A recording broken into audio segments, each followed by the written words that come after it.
மத்திய மாநில அரசுகளை கண்டித்து இன்று தமிழகம் முழுவதும் பொது வேலை நிறுத்தம் நடைபெறும் என்று தமிழ்நாடு விவசாய சங்கங்களின் கூட்டியக்க தலைவர் தெய்வசிகாமணி அறிவித்துள்ளார்.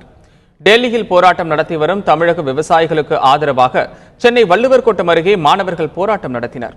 இதில் கலந்து கொண்ட பின்னர் தந்தி டிவிக்கு பேட்டியளித்த தெய்வசிகாமணி இன்று நடைபெறும் போராட்டத்தில் அனைவரும் கலந்து கொள்ள வேண்டும் என்று கேட்டுக்கொண்டார்.